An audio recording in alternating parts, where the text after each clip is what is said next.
Good morning, my dear students, my dear viewers, my dear everybody. How are you? I'm Mr. Fadil Al-Abud. Today we're going to discuss the 12th unit for 12th grade scientific section.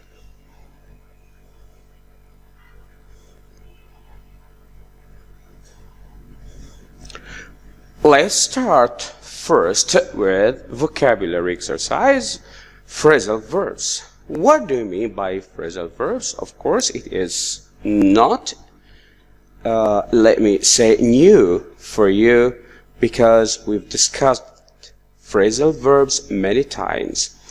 Today, we have some problems to be solved.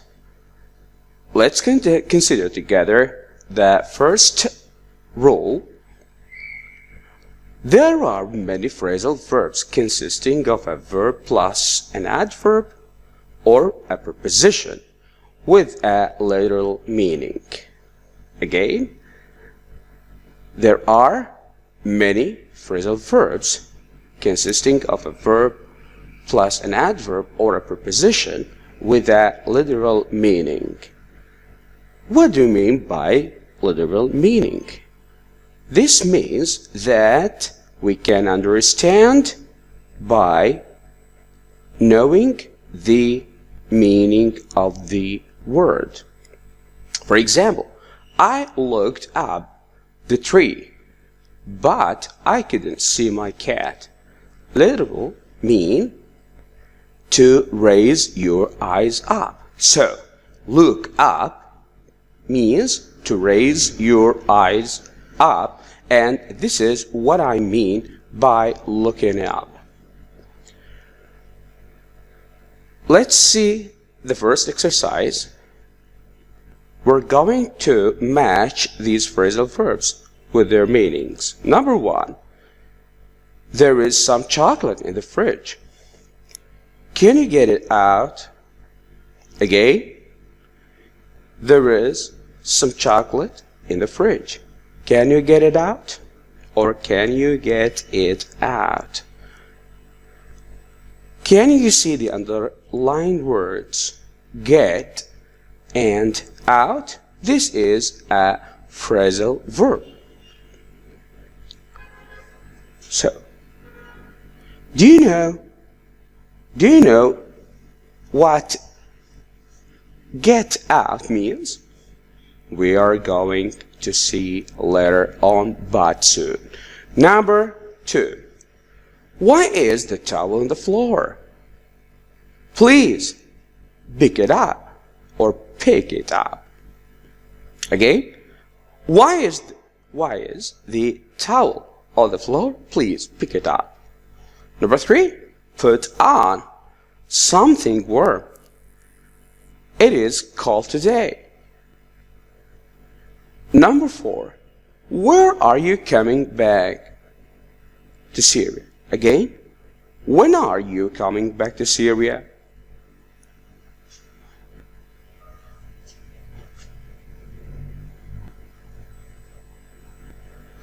Now, let's know together the meanings of the four phrasal verbs.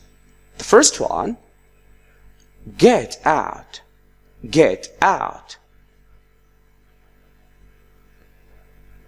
Get out means to collect from a place. Pick up. Pick up means to take hold of something and lift it up. Put on, to dress something. Come back means to return.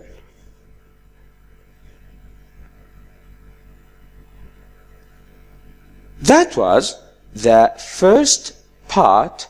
Now let's move together to the second part, which is the idiomatic meaning. So let's read together.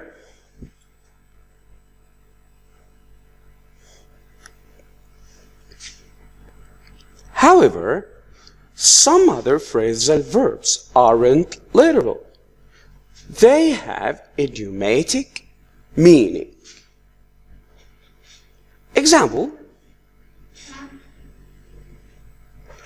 I looked up the spelling in my dictionary. It is very different from the previous sentence, which was I looked up the tree. So, how can I look up a dictionary? This is what I mean by idiomatic. Idiomatic means that I do not understand the meaning by just knowing the meaning of the verb or the word. Number 1 will make it clear.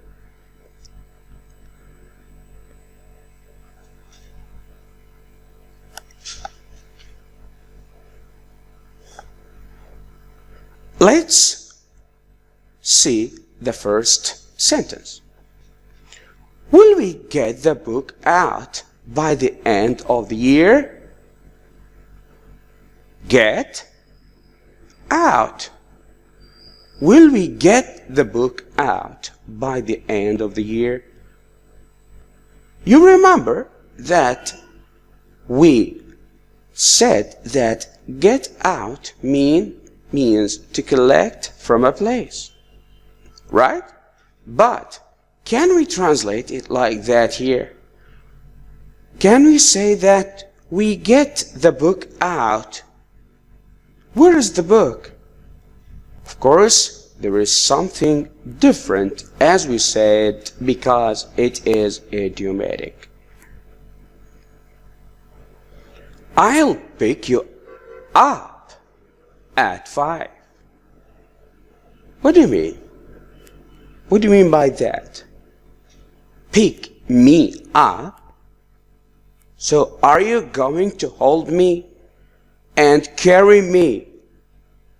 Of course not. The meaning is completely different. The third sentence, she looks like she has put on several kilos. What?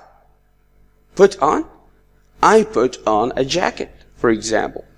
I put on a coat.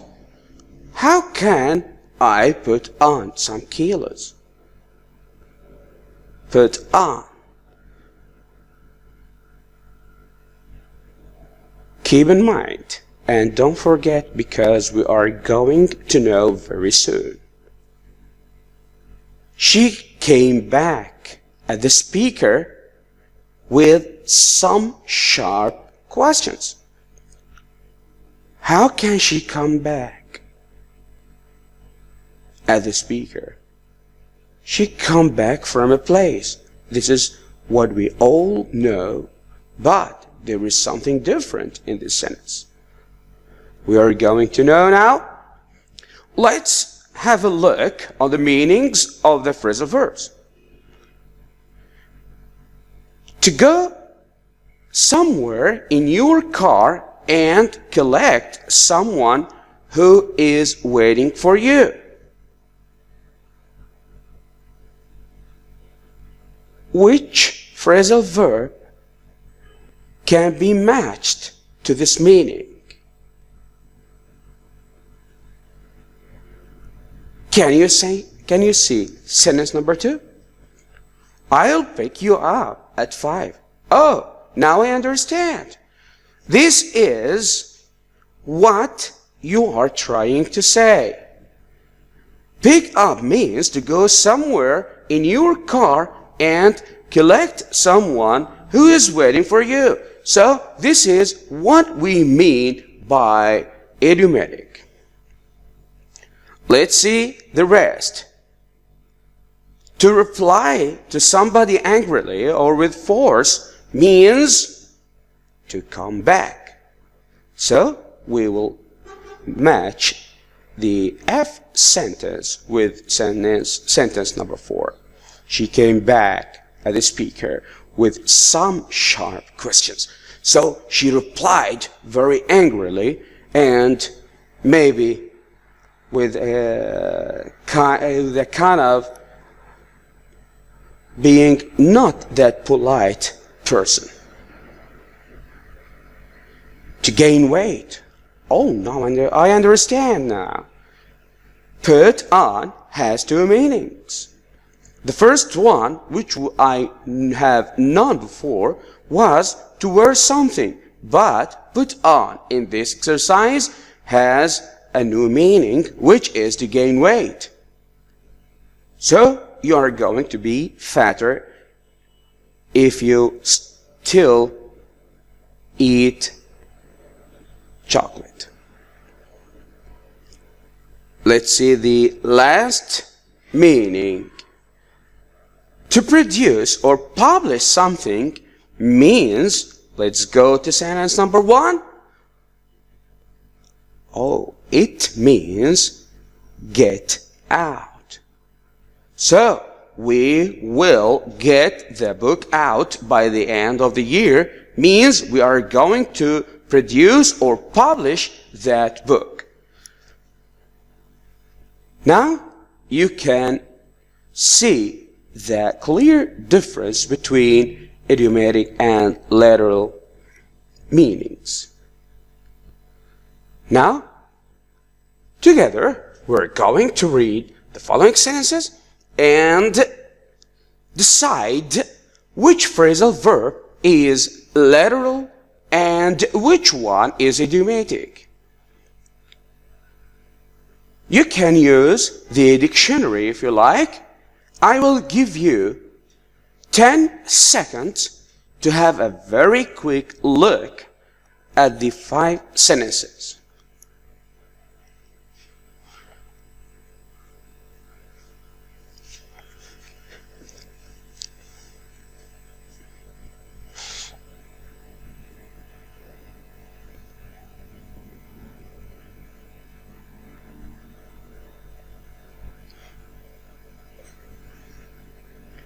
We are back. Look at the sentence number 1.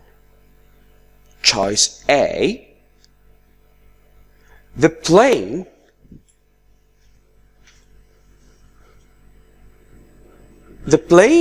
to Russia has just taken off.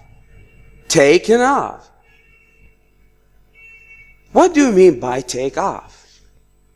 And the B sentence, take that dish off the table. It is going to fall. So we have take and off. The first one, the plane to Russia has just taken off. This is an idiomatic use of the phrasal verb take off, because take off here means that the plane is going to fly and travel to Russia, for example. So this is idiomatic. B. Take that dish off the table. Take off, we discussed it before, and it means that to take something or make something disappear from on another thing. So I think it is literal.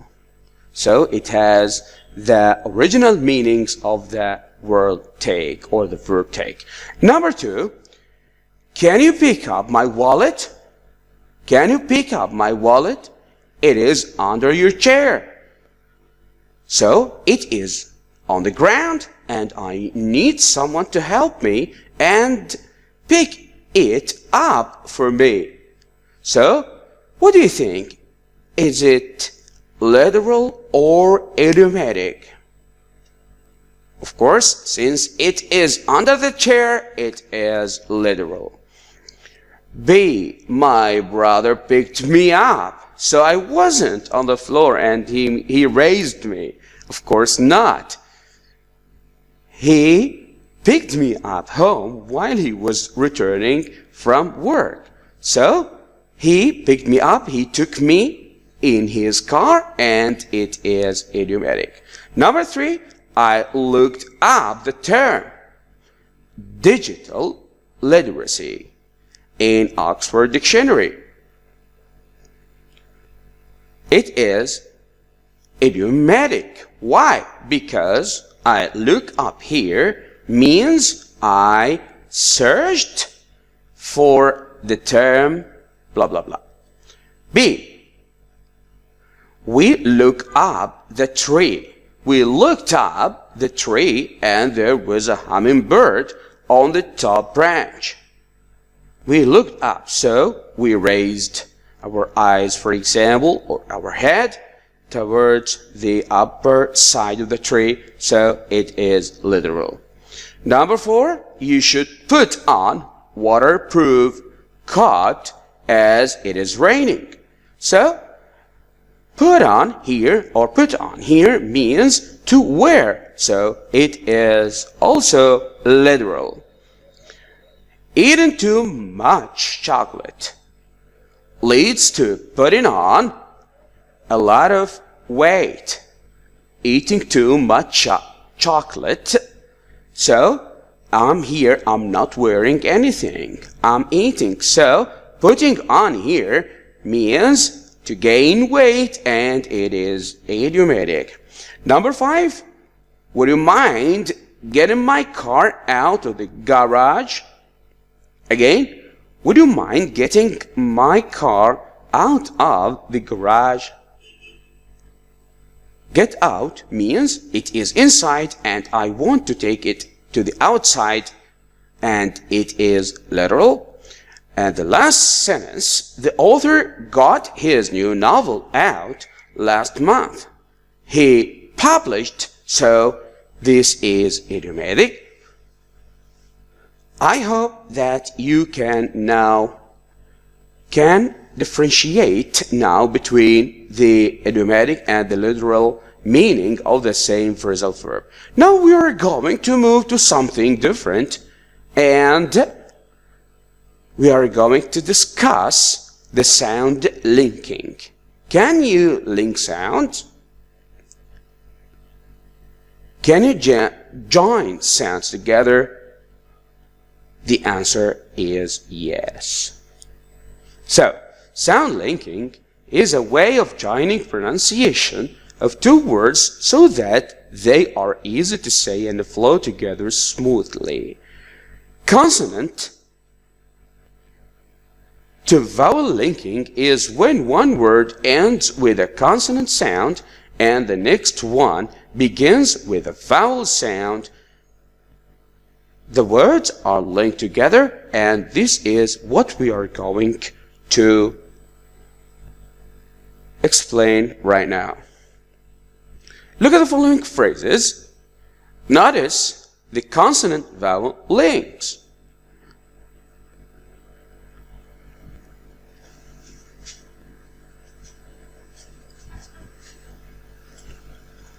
At 8.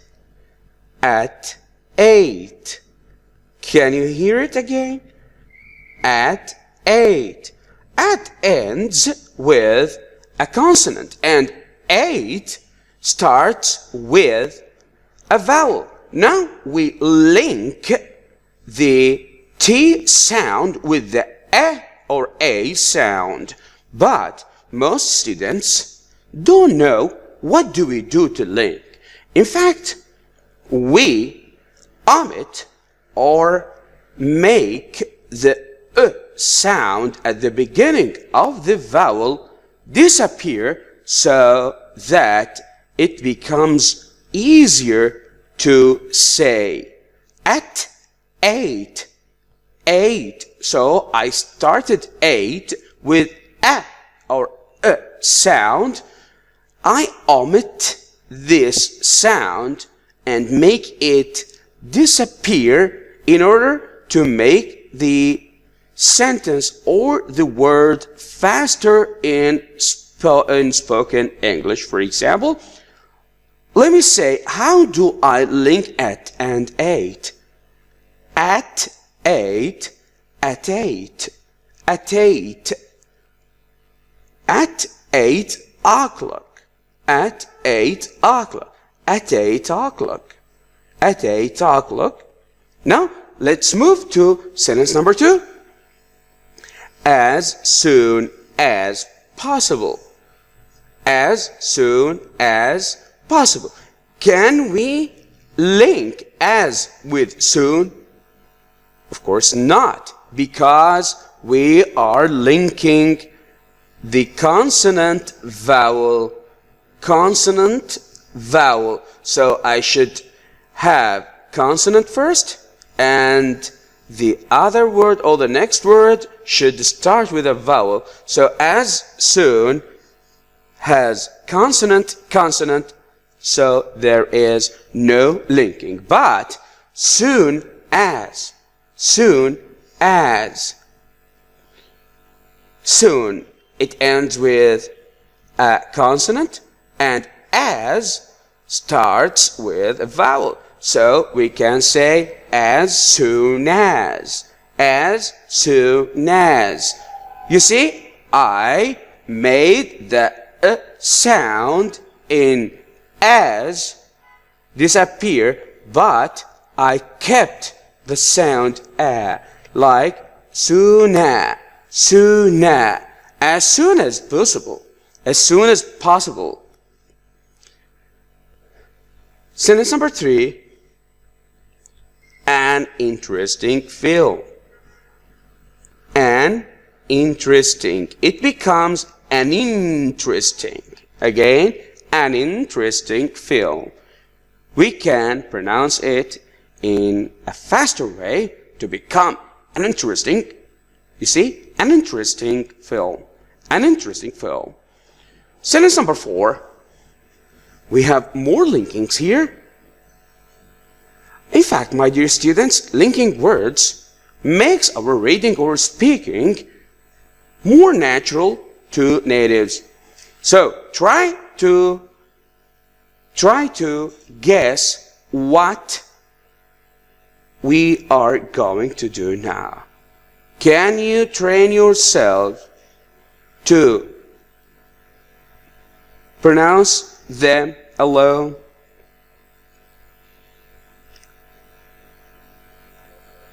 Of course, to help you, here in this sentence, we have a mistake, but I kept it intentionally just to make you understand more about linking.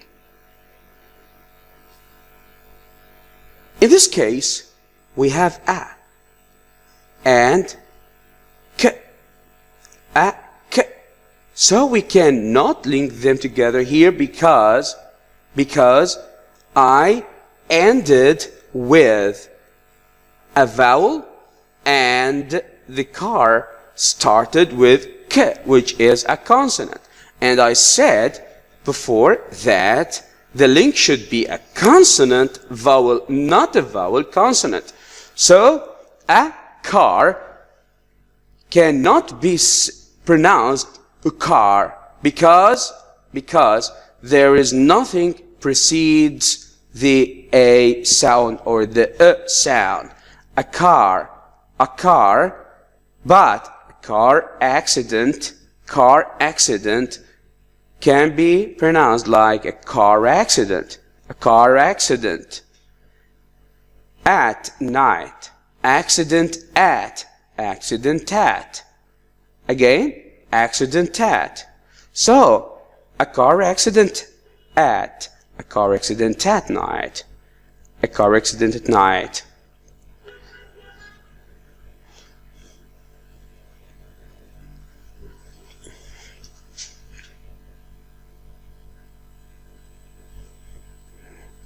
Now, listen to the following sentences and try to mark the links. I will give you 10 seconds to think about the 5 sentences. But remember, keep in mind that the first word should end with a consonant, and the second one should start with a vowel. Okay? Are you ready? Let's go. Number 1. If I had enough money. If I had enough money, I would travel around the world. So let's first see how many consonant vowel pairs. If I had enough money, I would travel around. The world. Can you link them? If I becomes if I. If I had enough money. If I had enough money. You see, my dear, you can say them or pronounce them without being very fast. If I had enough money, I would travel abroad. I will travel around the world. Okay? If I had enough money, I would travel around the world. You see, now I sound more natural and about to be a native. Number 2, I read a story about a. It becomes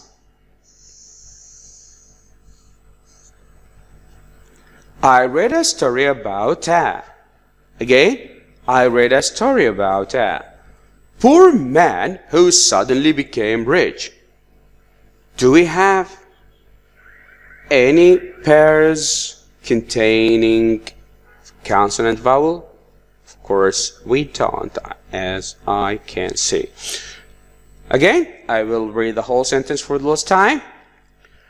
I read a story about a poor man who suddenly became rich. Number 3, my mother is afraid of traveling by air. Again, sorry. My mother is. It's easy, right? My mother is. Is afraid. Afraid of. Traveling by air. In British accent, by air. Number 3, again, my mother is afraid of traveling by air. You see, again, my mother is afraid of my mother is afraid of traveling by air. Number 4, can I have a box of chocolate, please? Can I? It's simple now. Can I have a? Here in this case, some students may be confused because we have E, consonant vowel sound, and A. Here we do not say that because E is not pronounced. I have, not heavy. So I don't look at the letters. I look or listen to the sound. What is the sound you heard at the last? In the end of the word, you listened V, not E. So I start from V and continue my way to A. I have a box of chocolate. So, again, can I have a box of chocolate, please? Jane and Mary. The same case, Jane we do not pronounce the E. So it is Jane and Mary need a lot of experience, to get a job, Again, Jane and Mary need a lot of, again, sorry, I was too fast. I will try to make my reading slower. Jane and Mary need a lot of experience to get a job.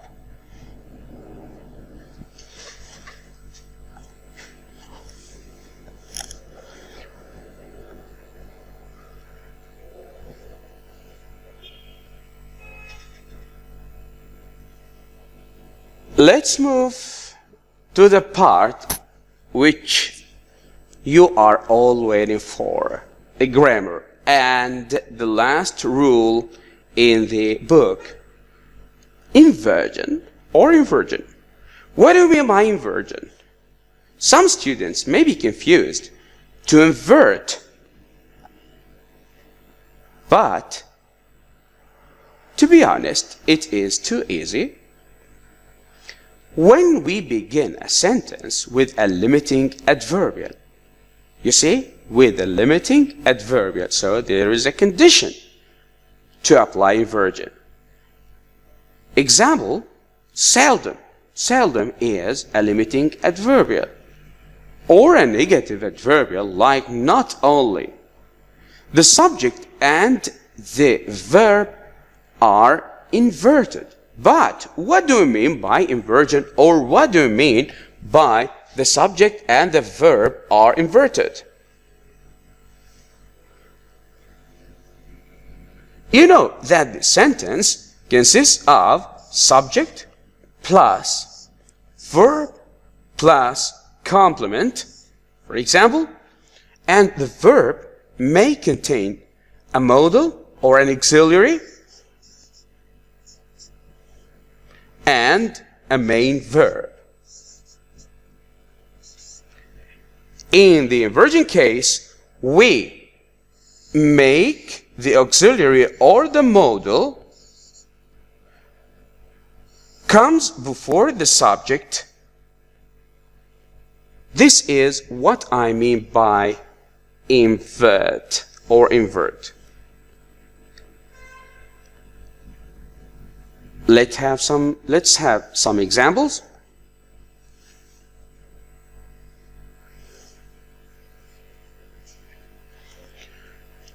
Before we focus on the exercises, let's have together some general ideas about inversion. Now, the rule is in front of you, and we are going to read the rule together. In statements, the verb usually follows the subject, as we said before. Example, Mary missed her lessons last week. So, Mary is the subject. Missed is the verb. Sometimes we invert the subject and the verb so that the verb comes before the subject, as I have just said. After we use inversion. The first case, after neither and nor. Example, I didn't know there was a library there. I didn't know there was a library there. B says, neither or nor did I. Not I did. Look here. Again, my dear students. At the beginning I say, I did. I didn't know. But when I used neither and nor, I said, did I. This is what I mean by inversion. Let's move to the second case. In the phrasal verbs, in the phrases, here come or comes noun, and there go or goes plus a noun. Again, the second case we use inversion is in the phrases here come or comes plus a noun, and there goes or go plus a noun. We cannot use inversion when we use pronouns with here comes or there goes. Example, here comes the professor. Here comes the professor. Here they come. Here they come. But I cannot say here come they. I cannot say here come they. Why? Because when the subject is a pronoun, there is no inversion, because the rule is very clear, and I use inversion when the phrases here come and there go are followed by nouns. In question tags. Example, we have to wear formal clothes, don't we? Again, we have to wear formal clothes, don't we? In this case, we have a question, and this is the first time you used inversion in. I used, as we do always, I put the modal verb or the auxiliary before the subject to make questions. So there is nothing new here. The fourth case, when we begin a sentence with a limiting adverbial, for example, rarely, or a negative adverbial like not only, the subject and the auxiliary verb are inverted. Let's see the example. Hardly ever does he. Hardly ever does he.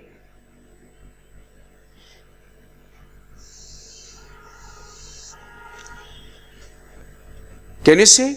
Hardly ever does he come to work on time. Case number 5. When using inversion with present simple and past simple, the subject must agree with the auxiliary, not the main verb. How? Let's together see the following example. Not only was Jack famous for helping people, but he was also the first man to establish a charity in his country. Not only was Jack famous for helping people, but he was also the first man to establish a charity in his country. So you can see that we inverted was and Jack, and that was because we have not only. We have a note here. We do not put the verb before the subject. This is something new. So, in all the previous cases, we put the the verb or the modal verb before the noun or the subject, and we call that inversion. But we have some cases that we cannot put the verb before the subject and there is no inversion. Let's see the first case. When we include a question in another question, like the case which we discussed before, we said that we have something called indirect speech or indirect questions. For example, where are my glasses? Where are my glasses? Have you any idea where my glasses are? Now, look at the first question. Where are my glasses? So, are comes before my glasses because it is a question. But, have you any idea? So, I did not start the same way I did before. Where are my glasses? Have you any idea? Now, look where my glasses are. Where my glasses are. So, I did not invert are and my glasses because it is a question in another question. When we include a question in another sentence, this is the second case that we do not invert the subject and the verb. Example, I wonder what his lifestyle like. So, I wonder, it is a sentence because it started with subject, verb, and we completed with what is lifestyle like. There is no inversion because this question is included in another sentence. When we use a question word to introduce a relative clause or in phrases, in general, example, I wonder why he was sad. So, I used why, and all of us know that why is a question word, but not in this case. This case, why is a relative pronoun. I wonder why he was sad. There is no inversion for two reasons. The first one that I started with a subject, so it is a sentence. And if you got confused, remember that questions start with question words, or if the question is yes, no question, it starts with a modal verb. So here I started with I, a pronoun. It is not a sentence from the beginning. And why here in particular is not a question word. So it is a relative pronoun and there is no inversion. The last case, in indirect speech, we use if when we report a yes, no question. In fact, I don't know why they keep those two lines. They are not a part of our rule. Let's move to do some exercises. Look at the limiting and negative adverbials in bold, then underline the inversion in each sentence. You can see that the adverbials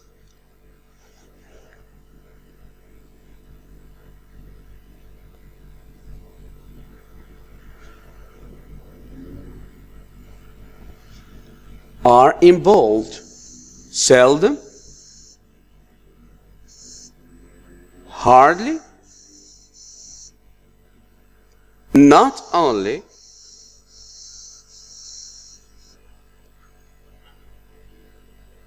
never,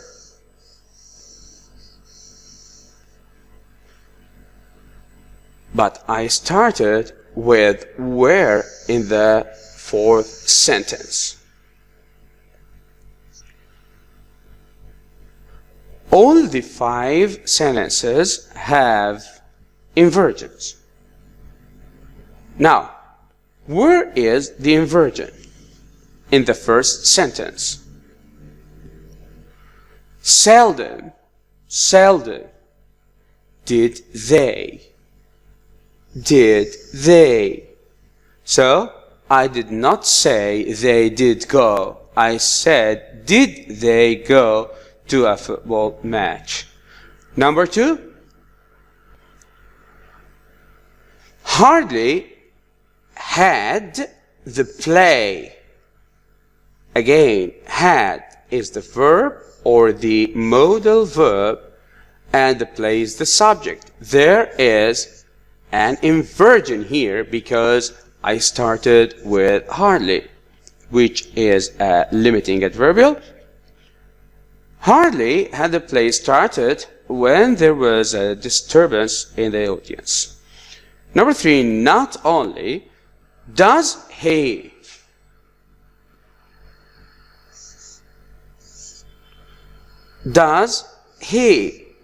speak English, he speaks French. Number 4, where are you? I would study more. Where and I.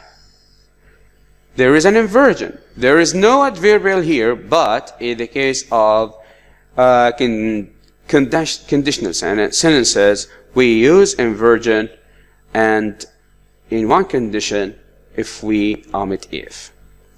Number 4, were you, I would study more. The last sentence, never have I been to London. So, have and I again. There is an inversion here. Never have I been to London before.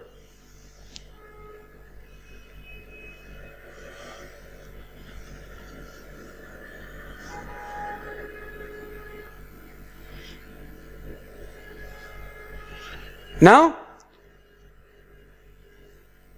we have some sentences. 4 of them have some mistakes, and we are going to fix the mistakes. Number 1, never John had been to such a fantastic restaurant. What do you think about this sentence? Is it correct? The answer is clear. No, it is not. It is wrong because I started the sentence with never.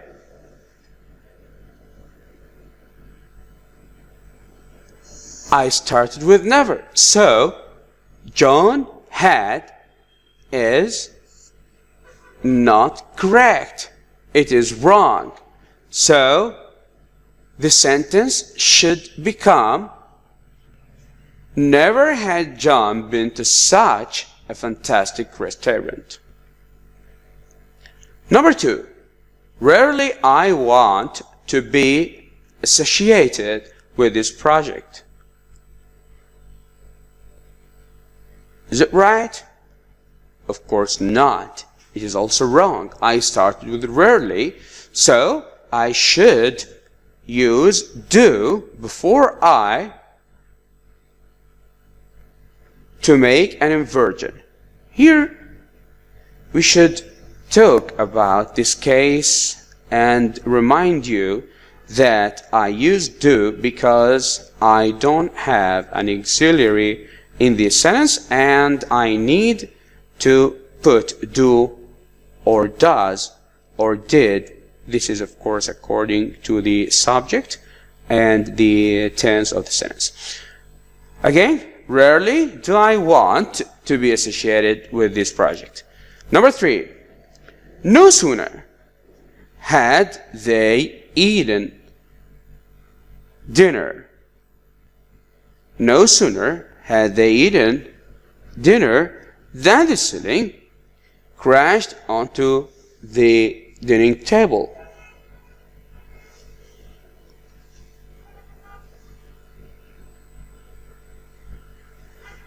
No sooner had they. So there is an inversion here, right? Had took the place of the subject. Of course, it is a verb, but it becomes before the subject, and the sentence is correct. Let's move to the rest sentences. Number 4. Seldom do I leave my house so early.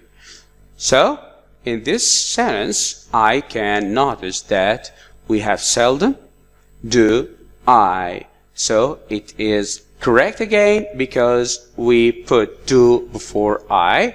Number 5, hardly he understood. It is wrong because I started with hardly and I should have an inversion. There is no inversion. He, which is the subject, came directly after hardly, and the sentence should become hardly did he understand. Here I use did because I don't have a modal verb or an auxiliary in the original sentence, and the sentence is in let me say past tense, so I use did, not do or does. The last sentence, I were there. I were there. I would give them a hand. In this sentence, I have a conditional sentence. So, I should start with an inversion. The sentence will become, were I there, I would give them a hand.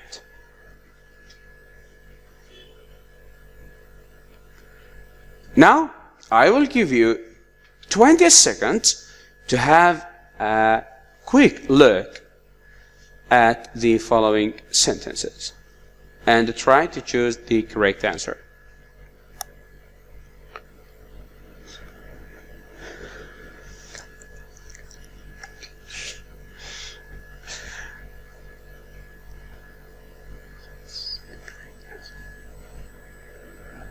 Okay, we're back. Rarely.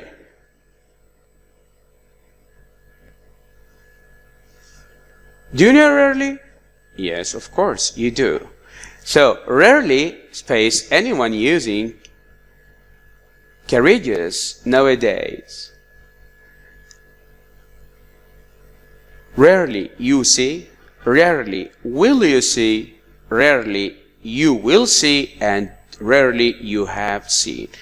As I told you, I started with rarely, so there must be an inversion here, and the only choice or the only alternative which contains inversion is B, will you see. So the sentence becomes, rarely will you see anyone using carriages nowadays. Now, the second one, only after space he traveled to London to study. Only after he graduated. Is there an inversion here? Of course not. I started with the subject. He had graduated? Of course not. Did he graduate or he has graduated? The correct answer is C. Did he graduate? Number 3. Have you any idea where? Have you any idea where Sammy? Where can I meet? Where I can meet? Where do I meet? Where have I meet? It is a trap, my dear students. Don't be very quick in your judgments because, again, according to the rule, have you any idea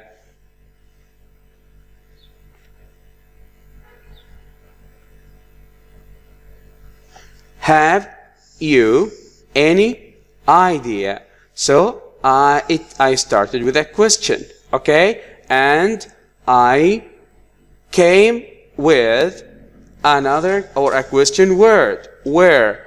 So it is a question inside another question.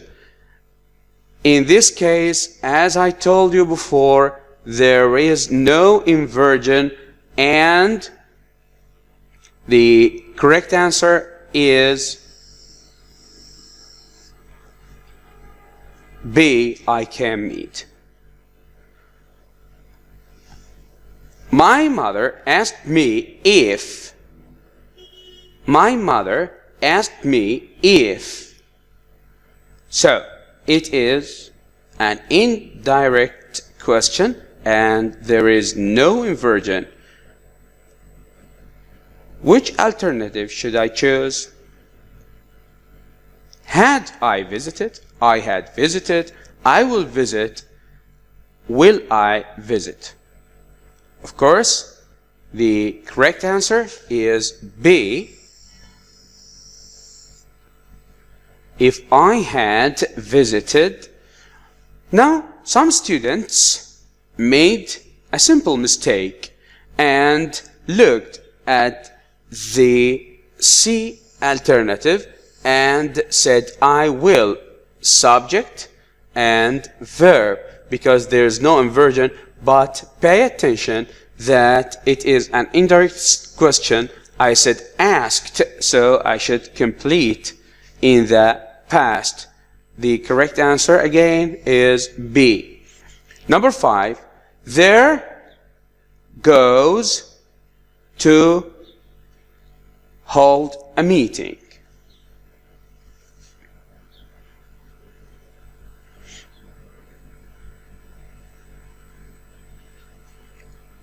There's a simple mistake here. Now, it is the case of here come and there go. There goes he to hold a meeting. There he goes. There went he. There he went to hold a meeting.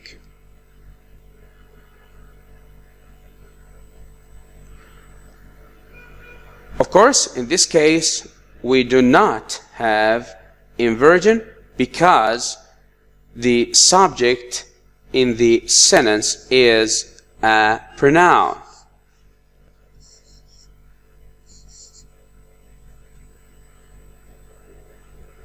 So the answer is there he goes to hold a meeting, and there is no inversion because when the subject is a pronoun, you cannot use inversion. Let's move now to talk about everyday English. I think it is the most interesting part of the lesson.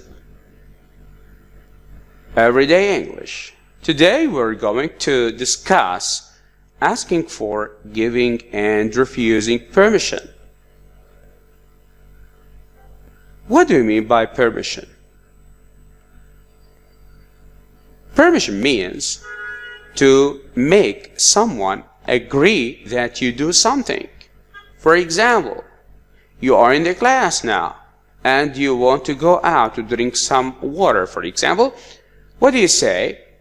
Of course, you take or you ask for permission. That means that you want your teacher to allow you to go outside the classroom. Now, to ask for permission, what do I use? I use may I or can I. I use do you think I could. The third one, is it okay if I, and do or would you mind if. To be honest, they are very simple, and I think most of you are familiar with these expressions. They are not that new. Here in the red color, just pay attention. Some people may think it is wrong to say, do you mind and would you mind. So what is the difference between do you mind or would you mind? I use the past form for more polite request or more polite speech. So it is okay, but I use would to be more polite or more formal. Now, so to ask for permission, I use may I or can I. Do you think I could? It is okay. Is it okay if I do, or would you mind if? To give permission, so to allow your student to go out, for example, you use sure. Can I go out? Sure. So I gave you the permission. Yes, of course. Help yourself. No problem. It is okay. Now, refusing permission. Sorry. I'm afraid that is not possible. Oh, Dad, can I go to my friend party? Can I go to my friend's party, my dad? Sorry. Oh my God. So he cannot go. Okay? Dad, is it possible to go outside and play football? I'm afraid that is not possible because it is too late at night. We have a note here. To refuse permission politely, we usually don't say no. So, I should try or do my best to be polite, so I cannot say no directly. We give reasons why we refuse giving permission, beginning with the word sorry. Sorry. Oh, teacher, can I go out? Sorry. You cannot. I'm afraid you cannot because I have got something very important to explain, for example. Now, let's have a look and listen to the following dialogue between a son and a father.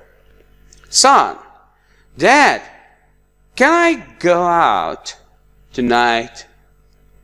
Again, Dad, can I go out tonight? Father, it is a school night. I'm afraid that is not possible.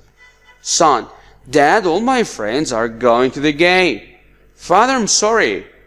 I'm sorry. Son, your grades haven't been the best recently. I'm going to say no. Son says, "Aw, Dad, come on, let me go." Sorry, son, I said no. Son, what if I promise to finish all my duties tomorrow? The father say, "You are always nagging on me." Okay, son, but be sure I'll check your job tomorrow. Son, thank you, Dad. Now, let's go back to the first sentence. Dad, can I go out? So, what do you think I use can I for? Of course, it is to ask. So the son here is asking for a permission. Can I go out tonight? So, it is a school night. I'm afraid that is not possible. So, the dad refused to allow his son to go out, and it is refusing permission case. Son says again, Dad, all my friends are going to the game. He is trying to convince his father. The father insists and says, I'm sorry. So he is refusing to allow his son again. Oh, Dad, come on, let me go. Sorry. So the father is refusing. I said no. Sorry, son. I said no. Son, what if I promise to finish all my duties tomorrow? Father, you are always nagging on me. Okay. Why did the father say okay? It is because he gave or accepted his son's require, and the son in the end said thanks, Dad, and went to play with his students or his friends. Sorry.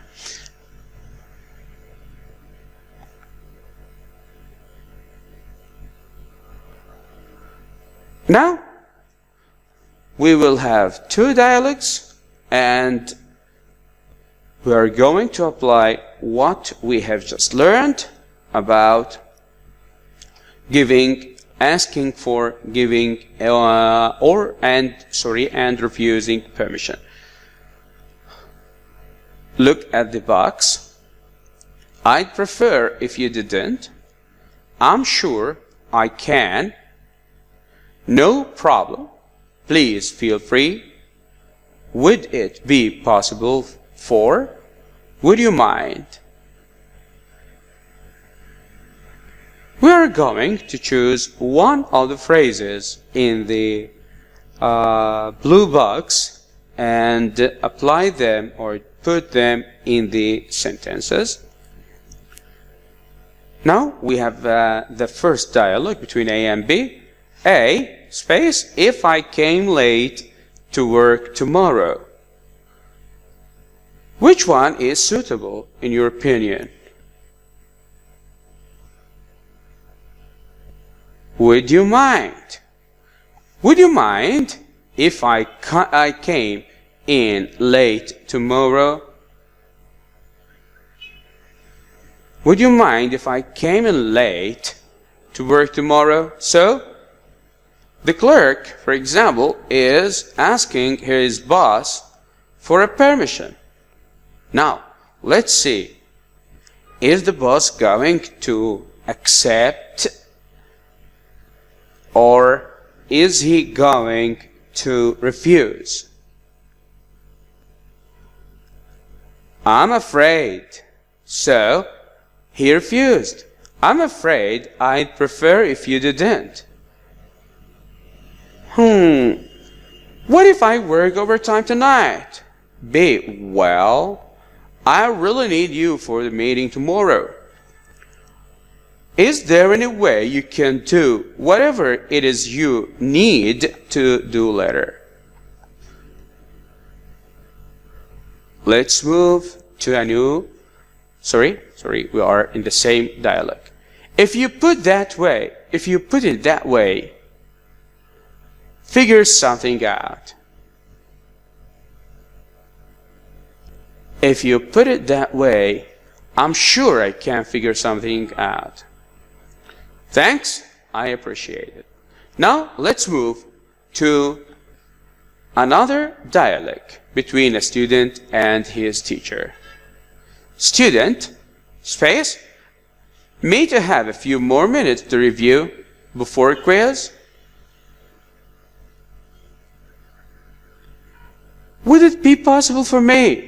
So, this is another expression to ask for permission. Would it be? Again, would it be possible for me? Teacher, please feel free. Oh, he or she agrees. Please feel free to study for a few more minutes. Thank you very much. The teacher says, no problem. Do you have any questions in particular? No. I just need to review things quickly. Teacher, okay. We'll begin in 5 minutes. Student, thank you very much. And the teacher says, thank you very much for watching, and I hope that you benefit from this lesson.